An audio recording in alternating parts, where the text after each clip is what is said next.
Hello and welcome, everybody. This is Chart Request Live. We do this show twice a week, every Tuesday and Thursday, right here on Stock Market TV, 1 o'clock Eastern Time. Myself, my esteemed co-host and friend, Patrick Dunawilla from the Chart Report. What's up, Pat? Stevie, what a day. It is quite a day. What a week. And it's only Tuesday. You know, we talked about how back in 2020, 2021, we would never see something like this again. There would never be another GameStop. But it sure feels like here today, this week, there is another GameStop, and it's GameStop.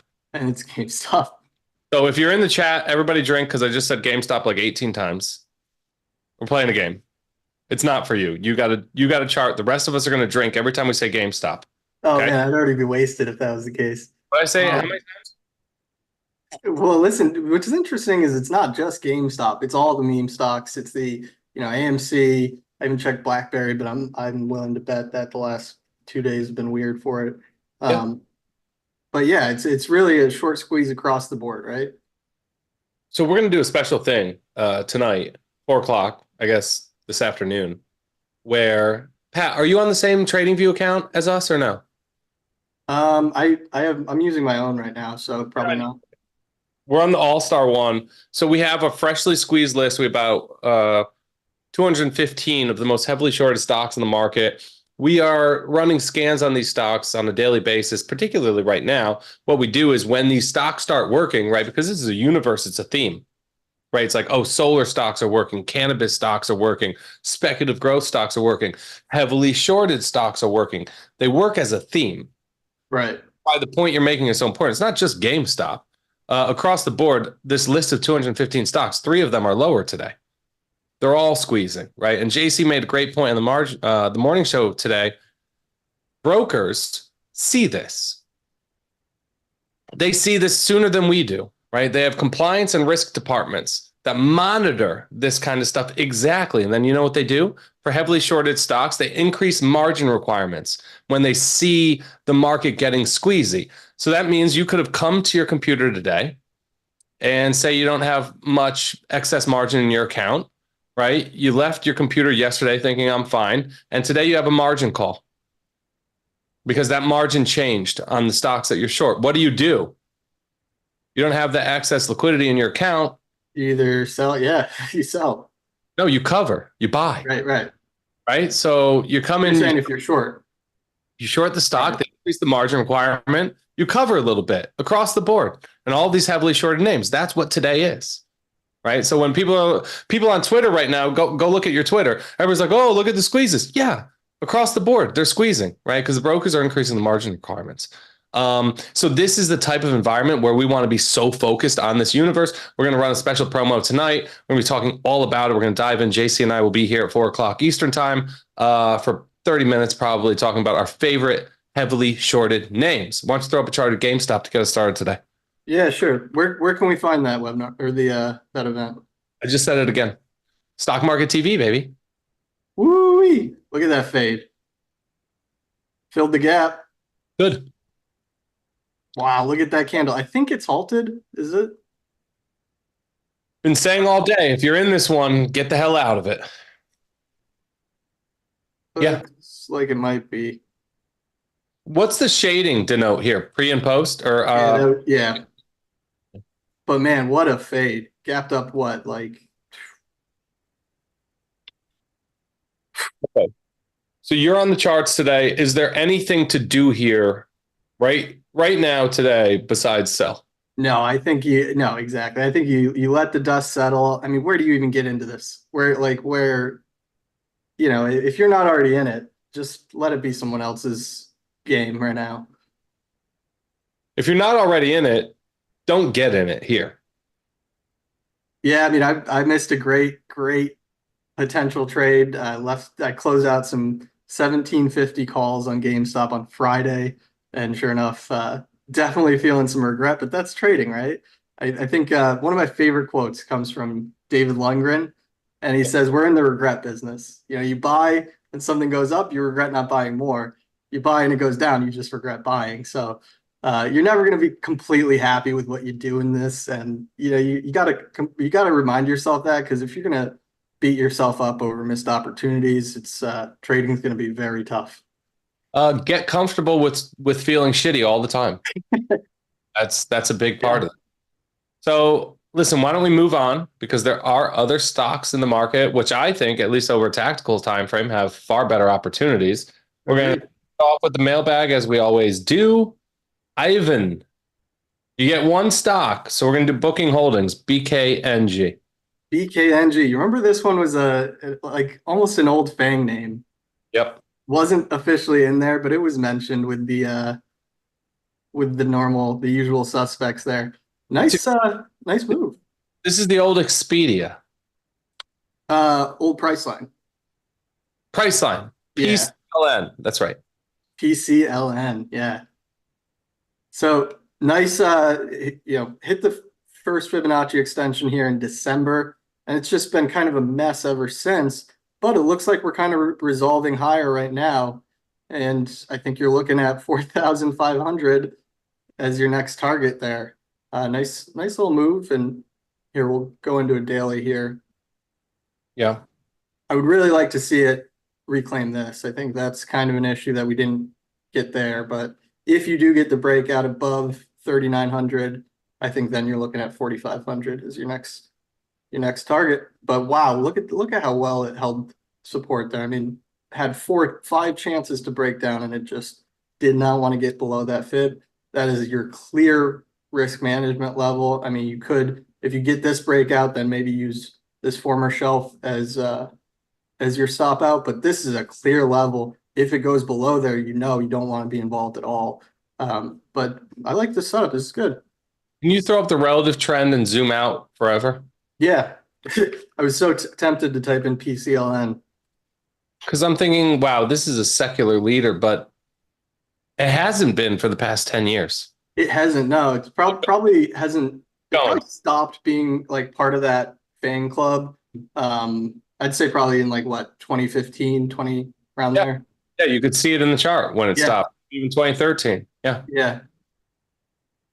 But wow, yeah, that's a great point. So it's just, I mean, it's been there at those .com bubble highs for, it's been dealing with them for quite some time. So who knows if this is it, but We draw this we draw this resistance level on absolute price charts all the time. You could do the same on a relative price chart.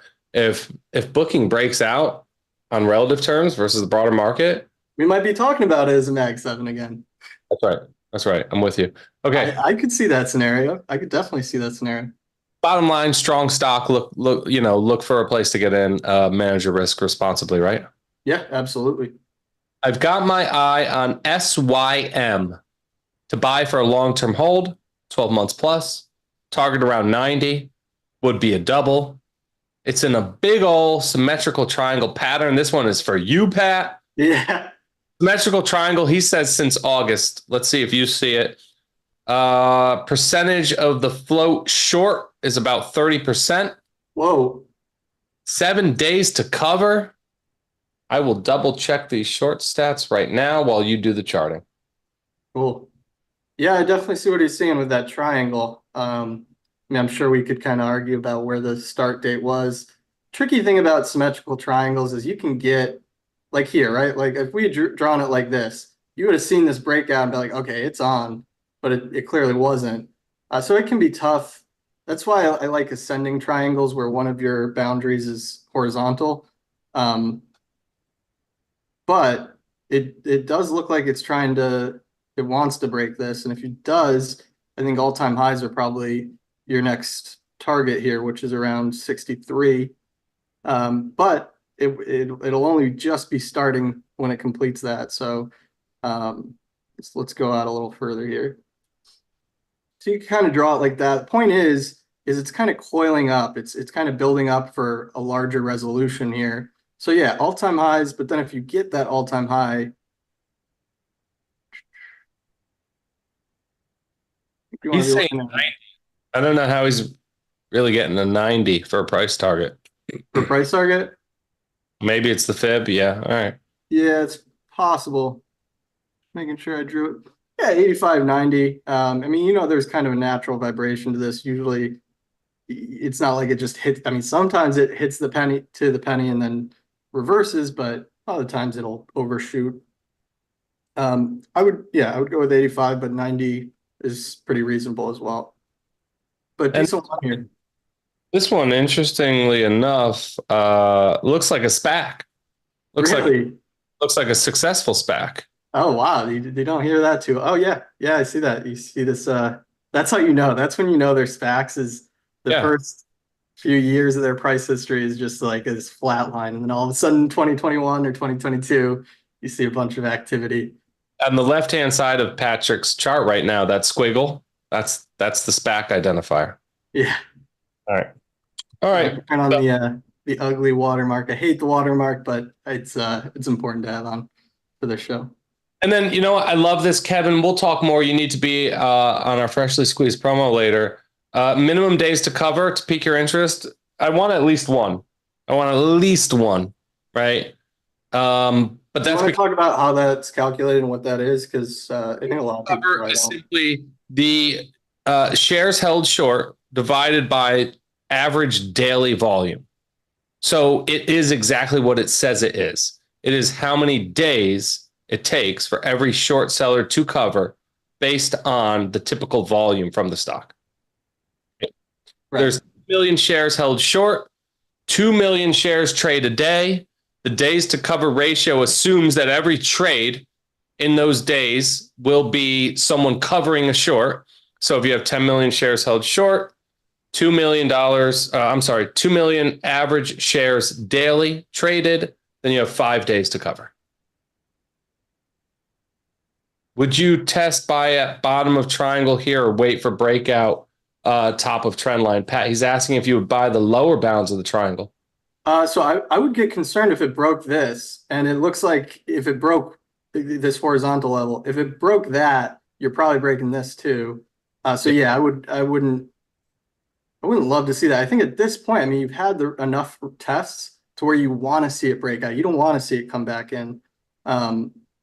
Horizontal levels reign, right? So like you're paying more attention to 38 there than you are violation of the blue lower trend line. Right, absolutely. So I wouldn't let it get below there. Maybe if it does come in there, keep a really close eye on it. Wait till you start to see it stabilize at that level if you're going to look for a long entry. But yeah, that's how I'd play it. All right, next one from our resident base breakout expert, Wavy. Long TXN, we have a breakout. Patrick, confirm? TXN. Oh my goodness. Confirm or deny this breakout from me? I would confirm. Yeah. That's a messy one, but yeah, I see what you mean. Yeah, I'll give it to you. Fine, Wavy. You can have it. 185. But then, here we are. We're still not at all-time highs. This was a huge headache. Who's to say when we get to all-time highs, it won't be another, multi-month, multi-year headache, but it's working. You know what Texas Instruments makes? They make the TI-86, the old, isn't that a Casio? That looks like a Casio, sir. They make cackalackers. They used to be one of like the OG computing companies back in the day. Yeah. Are they technically considered a semi or no? Yep. They are? Takes chips. Yeah, can't have a party without. So 241 is your target there. But it's got a lot of work to do. It's got to get through 200 first. And that could be a huge headache, like that last level was right around 190-ish, 185. Yeah. Yeah, and this has been a really quality stock for a really long time now. It also let's zoom out on this one.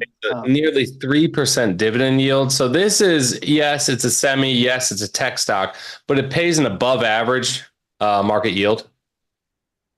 Right? So quality, lower vol, far lower vol than its peer group. Yeah, and when you zoom out, 241 doesn't look that unrealistic here at all. We went nowhere in this primary uptrend for 2-3 years. So I like it. I don't know if it's the most risk on play within tech. Jonathan, thoughts on ELVN, which I pulled from your freshly squeezed report. John, Just to make your point even clearer, this thing on a weekly RSI has not gotten truly oversold since 2018. I mean, even the pandemic, it got close, but it didn't get oversold. It got very, very close, close enough. But I mean, the point is, and this is a weekly RSI, so this thing's just very resilient here. Even during the worst sell-offs in the last 5 years, it's Right. still kind of held itself up. What Patrick's saying is very important, right? Like, who are you as an investor? What are your goals? What is your time frame? What are your risk preferences? Right? This is Yeah. a slow and steady tech stock. Yeah. It pays you a really solid dividend, right? It's low vol. So it's Right. built a little bit differently. And I think some investors might love that about Right. it. Right. I would say it's not a bull market stock. My dad would say, I got to buy more of this. Right. Right. So who are you? Understand that and what you're trying to accomplish here. That's always very And I important. think the same thing goes about GameStop. That's just a good overall message for today. But yeah. 99% of investors have no business even paying attention to what's going on with GameStop right now. Right. But that other 1% of us who are really trying to get some should be playing really. But we should. Okay. So who are you, right? It's such a big question in doing what we do here. Jonathan, thoughts on ELVN from our freshly squeezed report? Looks like a breakout here, 2450 area. Yeah, I don't agree. But then he says first stop 62. Wow. Whoa. Wow. For a triple. Hungry for Not even a double. Yeah, so 1.1 billion market cap. This is a biotech, Pat. Absolutely bleeding money. Now you said it was heavily shorted, right? Yikes. He said it was heavily shorted. I didn't notice this one on our list. Let me check the stats. But again, as usual here, right, in the chat and with all of the ticker requests, you guys seem to be fishing in the right pond. So yeah, this will be on our list. Almost a 19% short interest, 4.7 million shares held short. Again, the data is getting a little bit stale here because we only get it every 2 weeks. All of this, especially after the last couple of days, that short interest data you got to take with a huge grain of salt. Right. So any of the short interest data that we're going to talk about here on today's show is as of April 30th. So we'll have new short interest data soon. But we're all waiting on the SEC to do a better job with this. Yeah, a few years ago, TrendSpider was floating a petition. They were petitioning FINRA to do real-time short interest data, and I thought that was a great idea. I didn't see any reason why we shouldn't have that, but who knows? If you guys are listening, I would start that up again. It's worth it. It's a valiant effort. My dad just texted me. I just logged in to buy more TXN. Perfect. Oh man, I miss your dad. He's a good guy. He loves those dividends, and he's not wrong. I love shareholder return more than dividends, but You're younger, like you said. I mean, it's all about what kind of investor you are, right? If you're generating enough cash to consistently pay back shareholders for owning your shares, you're doing something right. And I think with some of these Chinese earnings that are coming out over the past couple of days, that really stands out. It seems to me that more and more of these Chinese stocks are trying to pay dividends. And I don't think that there's anything better that they could do, because we all sit here and laugh at these Chinese earnings reports and say, oh, well, we can't trust anything. If they're sending you cash, you can trust that they have that money, right? Pat, think about it. Yeah. You can trust the financials or the reports from these Chinese stocks. What if they told you, we'll send you 5% a month or 5% a quarter, right? You can trust it. It's real money. Can't, right? So I think that's a great move for a lot of these Chinese equities. I really do. But this one, really nice, like 1 year base breakout here. Or well, it's kind of struggling to break out. You could totally get a rejection here. So you really want to see confirmation above 25, which is an important psychological level too. I love when our friend Kenny always says 25 gets you 50 or 10 gets you to 15. And it might sound oversimplistic, but it's amazing how those psychological round numbers can come into the market. So you get a breakout above 25. I think that gets you to 35 here. That's that 161 extension. But nice one, yeah. But wait for that confirmation. But Mark request. We're gonna skip the intermarket stuff and keep it to stocks here. I'm cool with that. Yeah, no, this is a stock picker show. Joseph Briggs, Jackson Financial, JXN till the end of the year. This has been a leadership name. Yeah. I mean, it's the financials, right? Is this technically broker dealers, right?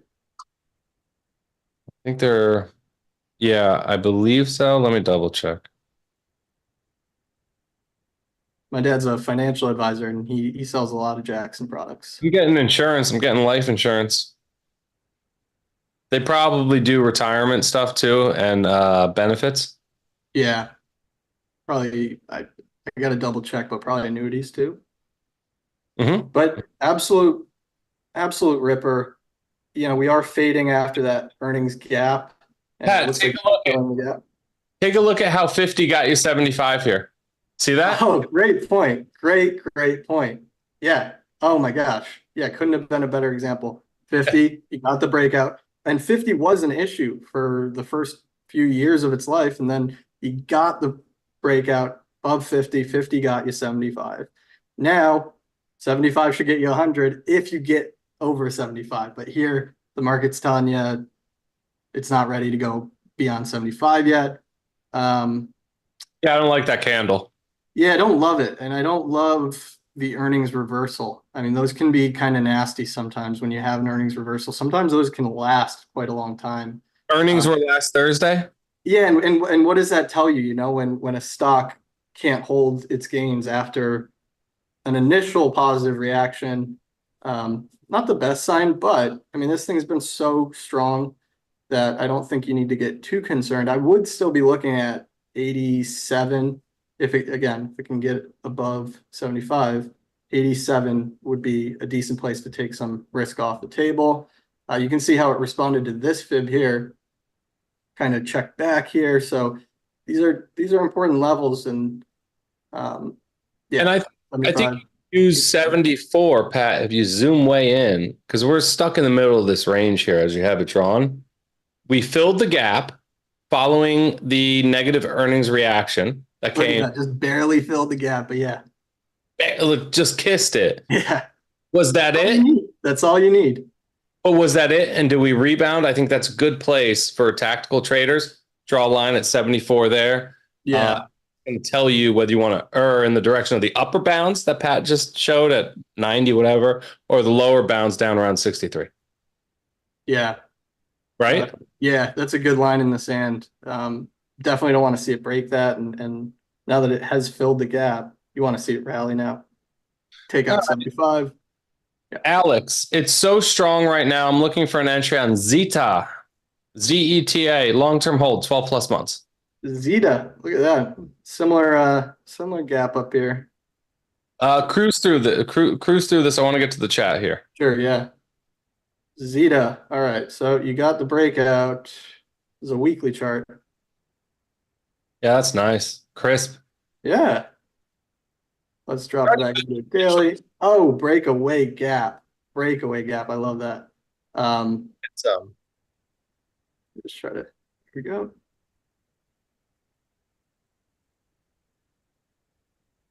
Okay. 1925 is your next target. Again, that 1250 gets you to, it should get you 15 then 20. But with this one, if you're not already in it and you wanted to get into it here, I would definitely not let it go below this 15 level, you know, where it gapped up. If it starts filling that gap, it's probably going to fill the gap and go all the way down to 13. So you definitely don't want to see it break 15. Even if you get stopped out there, okay, then you buy it back at 13. You saved yourself all that pain. So definitely have a hard stop, whether you set your alerts or an actual stop. Don't let it go below there. But if it's above, looks like 1925 is a good place to be looking at taking profits.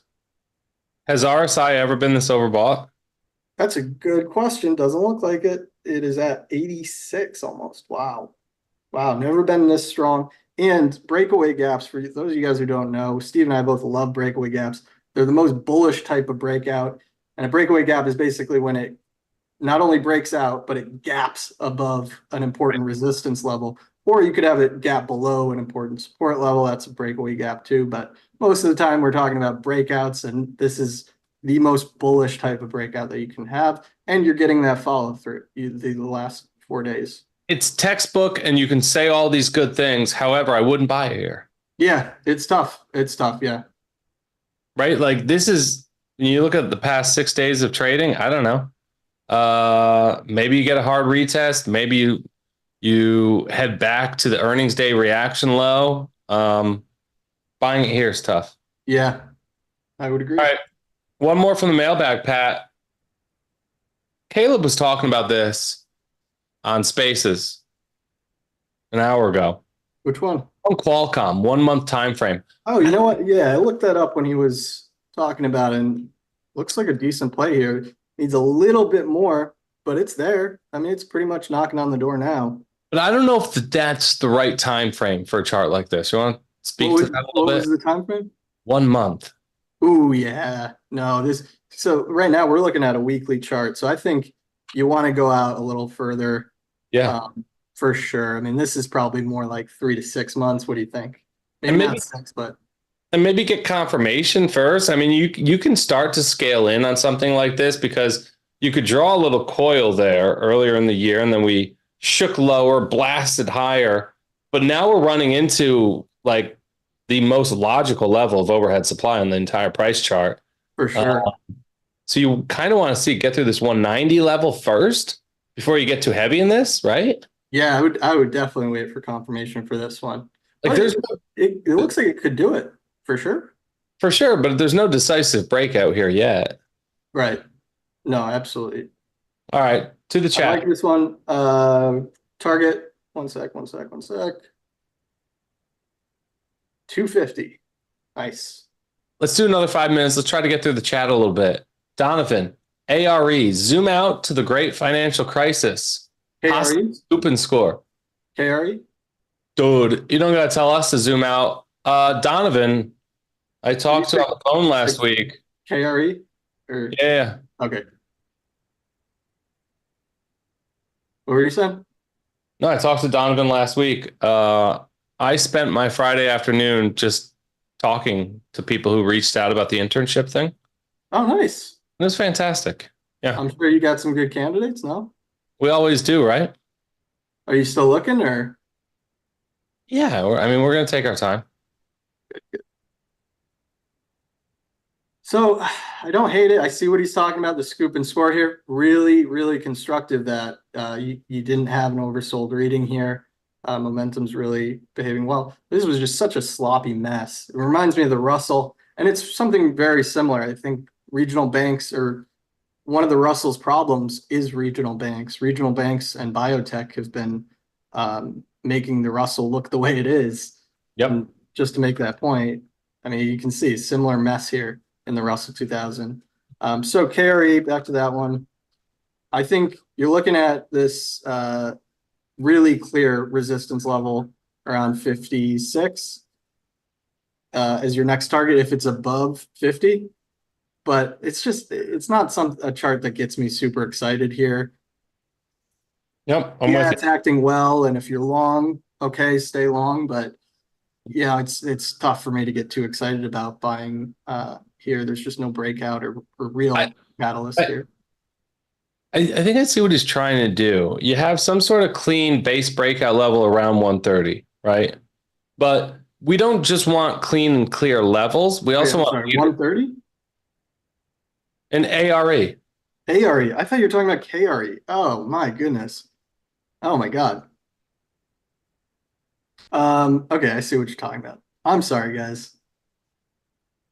It's a REIT, but it looks exactly like a bank, like Pat. It's the same chart. And the reason why so many of these REITs look like the regional banks is because they have balance sheet problems just like the regional banks have. it's a similar kind of headwind, right? Yeah, they're trying to match their durations, and some of them did better than others. And the ones who didn't do so well are having these big balance sheet problems and trading like New York Community Bank.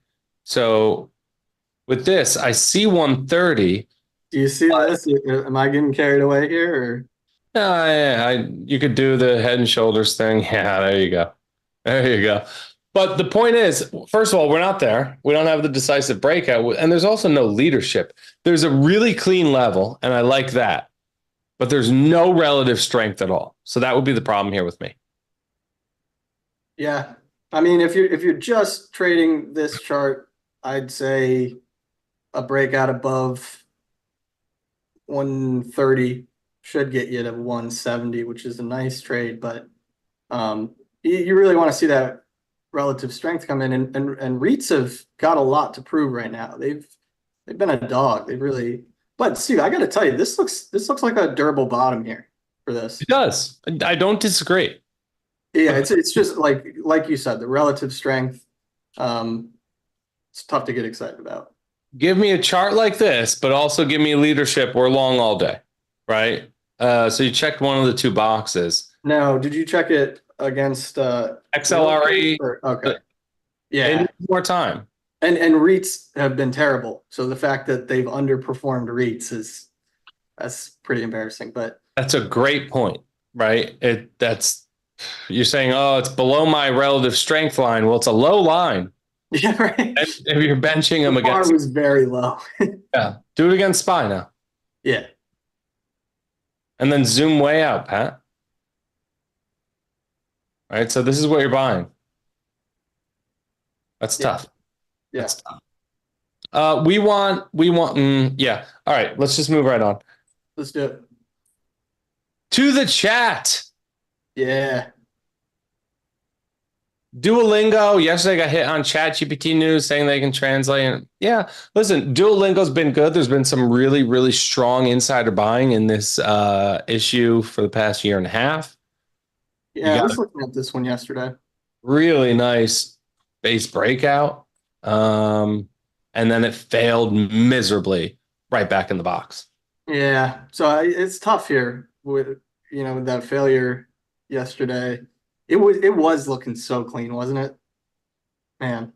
I always say, Pat, I always talk maybe not so kindly about this one from a fundamental perspective, because I just don't understand like who has time for this to like learn another language. Like you learn languages in You'd be college. surprised, man. My mom uses Duolingo all the time. Dude, Louis yelled at me too. So somebody said Duolingo was like a quasi dating app or something like that. I have no idea how, but well, Louis was like, all my friends use it. And I'm like, okay, like I guess for me in my life, I don't see it. we're just not cultured enough, Steve. Apparently your mother is and Louis is. So maybe we should talk to both of those people more. But So I could see a scenario here where because we never really filled this gap. I could see a scenario where we do fill the gap and then kind of shake it out, right? So we reclaim the 175 level and then head back towards this 250. I could see that scenario, but that might be wishful thinking. no, all right. So you get hope at like what 175, and you get confirmation. And then you feel better at 200, and you get confirmation at 240. Right? It's one of those, yeah. So I don't know. And that is the definition of a messy chart right there. So it looks so much better coming into this year than it does now. Yeah. That was a really nice base breakout. Reminded me a lot of Uber. Very similar charts where you have not only a base breakout, but like an IPO base breakout where it's breaking out for the first time since going public out of a really nice base. And that's a lot of charts out there because a lot of these things went public in 2021 or 2022, got killed. And then if they were any good, if the company's any good, they should have built up a base on the right side of the right side of the base here. And a lot of those are breaking out, like Uber. The good ones stick it. Yeah. Uber held up a lot better than Duolingo, but they both broke out of that IPO base at a similar time. So let's put on our fundamental hats.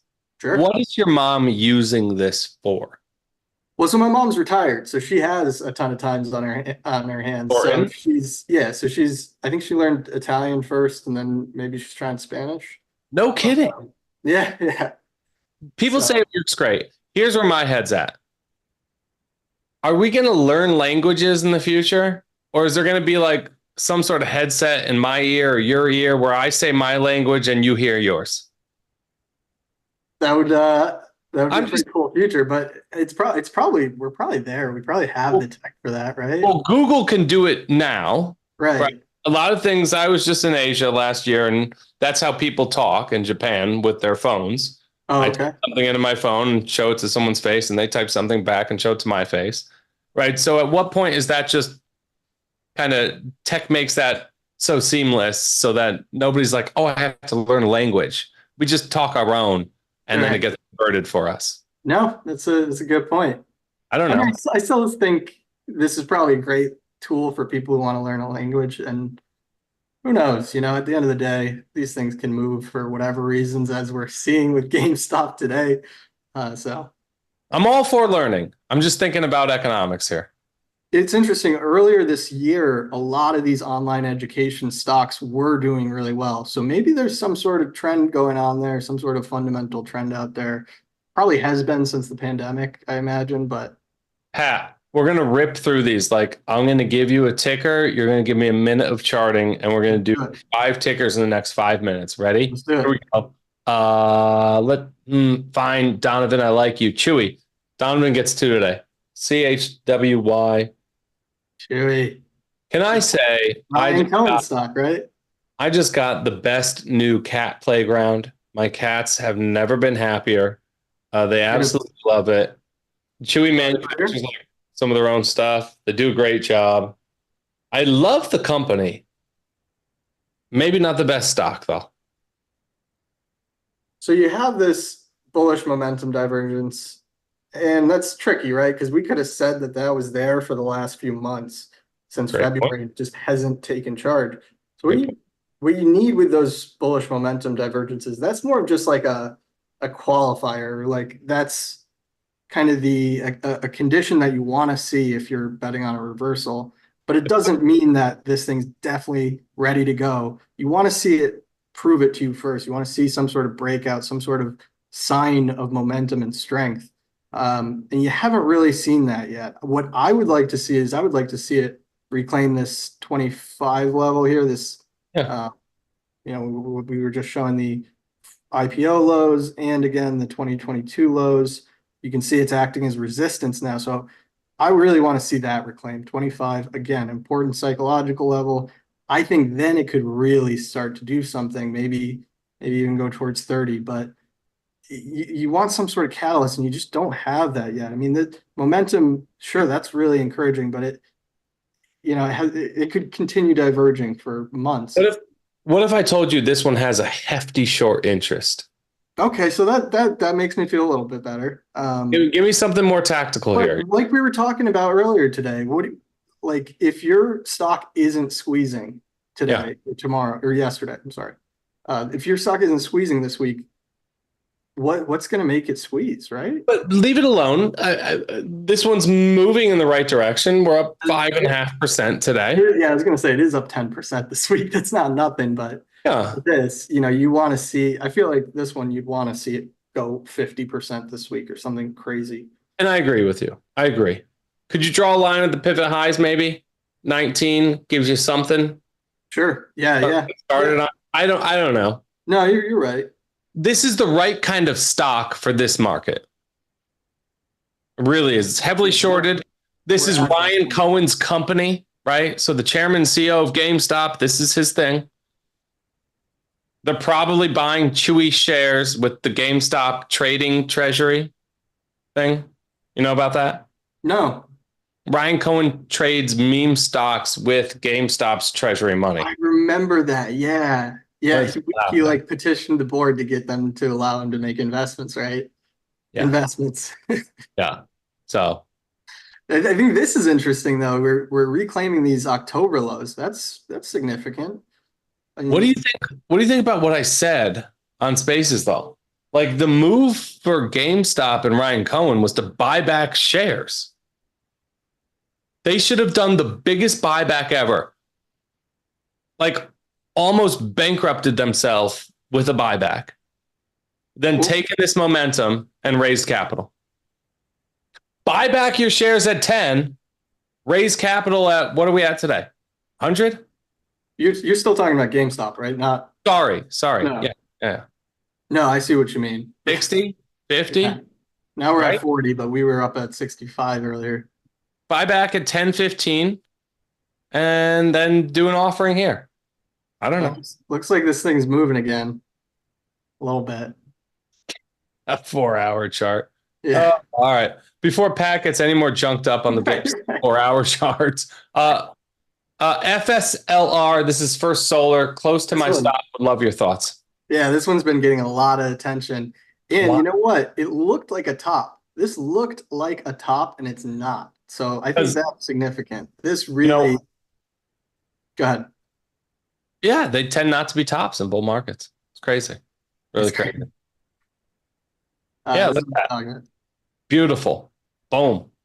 Looks like a good entry to me. This should have been a top, but it wasn't. Should have been, could have been, never was. Yeah. So now you gotta flip bullish on this. It should have been bearish, but it wasn't. I think all-time highs are just a matter of time. That's 234. That's your confirmation. Yeah. And honestly, I would just play it back to all-time highs. We like this one, man. Clean energy. I think there's something going on with clean energy. I think it's trying. Oops. Because they have heavy short interest. What's that? Oh, that's probably why. Maybe in some case. That's the one I'm looking for. PVW. Hey, yeah, you're probably right. So this is a clean energy one. Oh, look at that, Pat. Scene of the crime.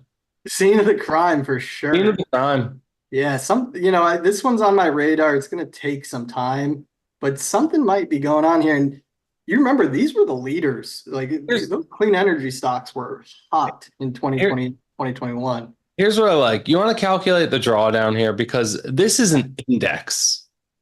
This isn't a stock. This is a basket of stock. Dude, this is disgusting. Yeah. This is a basket of stocks that they tell me are the future. Look at this. It never even broke out to an all-time high in 2021. Hold on. If some of these crazy clean energy people actually end up being right, and a fraction of what they've been predicting for the past 20 years, right? And solar or wind or any of these clean energies have any staying power, you can get them now at a 90% drawdown, right? If this is really the future, you should be so interested. Right. Mortgage your house. If you think solar energy is our future. Well, your point is for all those people that had conviction over here and they had fiery, hot, burning conviction, where's that conviction here? You should have it, but. And I'm not talking, maybe it is, maybe it isn't. I'm not an expert. I'm not an energy expert. I never hope to be. Coal stocks were down and out in a 90% drawdown in 2020. They've been some of the best stocks ever since. Maybe that's the course for solar and wind moving forward. Maybe not. I don't know. But if you're a believer and this is your thing, hey, 90% drawdown. Who's stepping in? I don't see many buyers stepping in here, but this is another one. ICLN. Yeah. Tan fan. Yeah. Tan fan. Yep. Oh. Point is, they've all been terrible. Fan probably looks like the best house in a bad neighborhood, but yeah. Yeah, fan. Yeah. If the government needs to subsidize your product and service to make it economical, you don't really have any sort of sustainability, right? Yeah. These companies need to become economical and not become instruments that get traded in different ways based on what party is in office. Right. Yeah. They need to become viable businesses, which they're still not. They're great businesses when certain people are in office, and terrible business businesses when other people are in office. And that's a problem. They need to become economical businesses on a standalone basis, right? Tesla has been able to do that over the years, but these solar energy companies have not. So we'll see. I think the jury is still out. I'm undecided. I really don't have very strong opinions. I think they've been really good and really bad in my career at during different periods. And we'll see. Yeah. VSAT. ViaSat. ViaSat. This one shows up on my scans a lot. I don't know why. Well, they provide you Wi-Fi or don't provide you Wi-Fi in most cases on planes. So is this like GoGo? You know GoGo, right? You know what I'm talking about. Yeah, wasn't that a stock? Wasn't that? This is the big GoGo competitor. Oh, okay. All right, you're on time, Patrick. So I like this. I don't know if you can even call this a momentum divergence because on a closing basis, it didn't really make a new low here. Came close enough, but definitely want to see it go back up to reclaim 28 here. If it does, then it could start to cook. Then maybe 47 or 50, but I would really like to see it above there first. Now, if you wanted to play it for a potential move back to that, then maybe you buy it here. Definitely wouldn't let it go below 15. You have a clear line in the sand. So yeah, I don't hate it. I mean, if you want to give it a shot here, you're risking what, like $3 to make. Yeah, not terrible, but better plays out there. You got clear levels though, 15 and 28 as your target. All right, I've looked through the whole chat. We got two left. I like that you're outlining that there. At the end of the day, this is a dog, though, right? Yeah. Oh, yeah. Know your own. Yeah, that's a real shit trend. So what? No, you said it very yeah.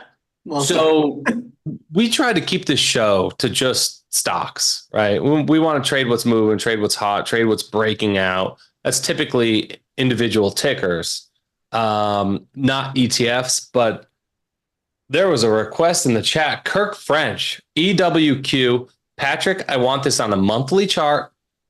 Kirk, I hope that your time frame is a long one, because if it is, goddamn. Wow. I already had this one marked up here. France. Yep. Wow. So I'm in. So you got the breakout 2 months ago, and then you got the retest, and now you have it. It's back at all-time highs. Europe is here, dude. Developed Europe is so good right now. It's a region of the world that's been very bad for a very long time, while the U.S. has been cruising. Look at Germany. Look at France. Look at the United Kingdom. Look at Italy. Look at Greece. Look at Spain. What is EWP is Spain. EWI is Italy. GREK is Greece. What is Italy, or I'm sorry, what is France kind of heavily weighted towards? Like I imagine LVMH is in there, which that's been a good one. Luxury goods have been just a really good trend lately. Europe and developed Europe as a general rule is heavy staples, healthcare, industrials, financials, right? It's not the same growthy stocks or growthy exposure that we're used to as U.S. investors. So I just pulled up the iShares MSCI France. So all of the ETF tickers that I just threw out are the MSCI iShares ETFs. So they're priced in US dollars. So you do have some sort of currency effect there, which you will anytime that you're trying to invest a US dollar denominated account in anything overseas, right? So it's just something to be aware of. But Pat, great question. 26% industrials for EWQ, 19% cyclical, which is mostly LVMH, I'm sure. 10% financials, 10% healthcare, 10% consumer staples. So see how I know that? How do you know that? How did I do? You did great. Always looking at these weightings, right? Because that's what matters. These are the groups that are getting rotated into. So naturally, I think we're entering an environment where we'll probably look back a year from now and say, wow, what a great time it was to take some off of our US exposure and put some into our broad exposure. I Right. like this. I like this Greece one. This is nice. I mean, it's already breaking out, but Yeah. that one looks like it's heading back to 52, pretty 53. Pretty what's your go-to international ratio? Like your EFA SPY, what is that? EAF? EFA, SPY. Yeah. That's what it looks like. Whew. Mm-hmm. But look at momentum. Yeah, no, I agree. No, but look at momentum. I know. Something different about the RSI indicator on this new low than the new lows over the past more than 10 years. No, It's I think it's tired. work here. This No, trend I is had it getting in a tired. monthly. I had it in a monthly. Sorry about that. This trend is getting tired. It probably takes some time to reverse, but I think we're here this time next year saying, oh, wow, what a great time it was to buy international stocks. Really. Yeah, some of those international indices look really good. Dude, US has been outperforming in a very meaningful way for like 15 years now. Yeah. That's crazy. All right. Let's do EEM's two more. finally working too. You know what? Let's do one more. Alibaba reported earnings today. We did mention China a little bit. Yeah, Eden's great too. Mark Zerby. Denmark looks great too. Let's do Baba to kind of wrap up this conversation on Chinese stocks. Yeah. I want you to zoom way in, Pat, because all right, show them this. Terrible. Want to go daily? Yeah. This is bad, right? But this is a lot better. Boom. That's it. You want exposure. This is a great vehicle. You got a short-term little trend reversal. Who knows? Nice little if it turns 6-month into a base long-term. too. Yeah. And you get successfully retesting now. And earnings are behind you for another 3 months. Great. Yeah. I would be looking at 88, 87. Yeah. And if you're wrong here, what? You lose 50 cents? Right. Yeah, I wouldn't let it go below 70. I mean, call it 75, 76. Couple bucks. Couple bucks. What do you think? We got anything else? That's it. This was so good. We won a full hour today, guys. I think we got to most of the good stuff in the chat. We will be back on Thursday, as always, but not next week. Not next week. Right. No shows next week. So, Steve, before we go, you got any favorite charts? What's your favorite base right now? Short-term time frame, I'll be buying this weakness in Baba all day. Okay. I got in around this level a few weeks ago, and I'm going to finish my position right here. I like it. No, so that's all I got. I think they're squeezing them. The animal spirits are alive and well. Look at cryptos, look at other risk assets, look at the junkiest stocks in the world. That's where opportunity is going to be, I think, over the coming weeks and months. I think we continue to see participation broaden to more and more groups. We just talked about today how participation is broadening overseas, right? Developed Europe looks great. It's not. Before we go, when you see all this stuff happening, at what point does risk appetite become froth? You know what I When mean? correlations go to 1. Like they did in late 2020, early 2021, literally every morning we would get up and everything would be higher. No good, right? That's when people just lose all control and go balls to the wall long. And that's how you know the end is near. That's not still not happening today. Right. People are still complaining about, oh, tech stocks are not working. XLK. We're not even at new highs in a lot of the cycle leaders, right? If you look at the sector indexes. Yeah. We're not even close. When correlations start spiking towards 1, that's when you start to get worried that we're in some really, really late inning stuff. Right now, you're just seeing the riskiest stocks, the junkiest stocks in the world, the most hated stocks in the world catch a bid, while other things continue to not work so great over shorter and intermediate term timeframes, and that's fine. It's all just a really healthy rotation going on. Agree. This is great. I always get a few good ideas here, and it's nice to look around the world a little bit. Yeah, you guys rocked it in the chat as you always do. Okay, so we're going to close this thing down for today. We'll be back on Thursday, 1 o'clock Eastern time. You're I'll on be the charts. I will be on the charts. In the meantime, join us for the morning show every morning, 8:30 to 10 o'clock Eastern time, right here on Stock Market TV. Pat, thanks a lot, buddy. Cheers. Bye, guys.